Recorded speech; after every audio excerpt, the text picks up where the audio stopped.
ടാക്സില അക്കാദമിയിലേക്ക് എല്ലാവർക്കും സ്വാഗതം.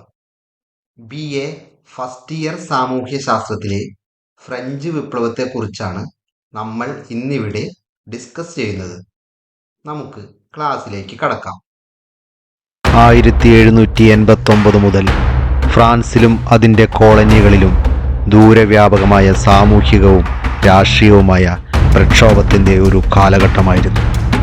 വിപ്ലവം രാജവാഴ്ചയെ അട്ടിമറിച്ചു.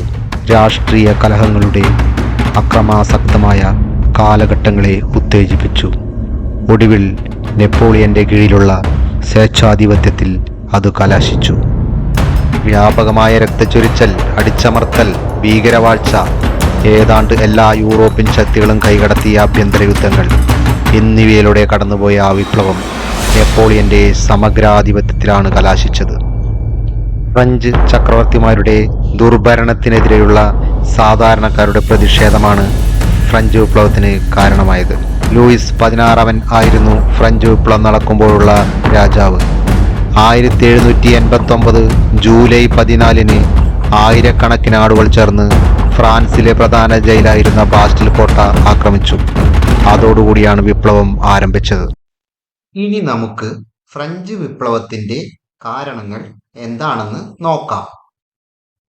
ഫ്രാൻസിലെ പ്രധാന ജയിലായിരുന്ന ബാസ്റ്റിൽ കോട്ട വിപ്ലവകാരികൾ തകർത്തതോടെയാണ് വിപ്ലവം ആരംഭിച്ചത്.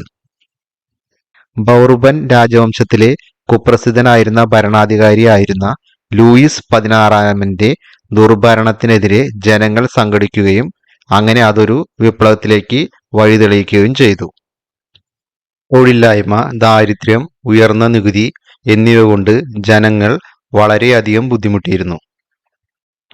അന്നത്തെ പ്രബല ശക്തിയായിരുന്ന കത്തോലിക്ക സഭ ജനങ്ങളെ ചൂഷണം ചെയ്തു.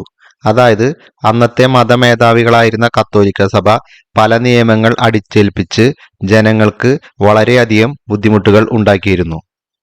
ജ്ഞാനോദയം വളർത്തിക്കൊണ്ടുവന്ന ചിന്തകൾ ജനങ്ങളെ പ്രതികരണശേഷിയുള്ളവരാക്കി. ഇത് 1789 ഫ്രഞ്ച് വിപ്ലവത്തിന് കാരണമായി. ഈ ജ്ഞാനോദയത്തെയാണ് എൻലൈറ്റൻമെന്റ് എന്ന് പറയുന്നത്. രാജാവിന്റെ അധികാരം വെട്ടിക്കുറയ്ക്കുക എന്ന സാമൂഹിക കരാർ സിദ്ധാന്തം വിപ്ലവകാരികളെ സ്വാധീനിച്ചു.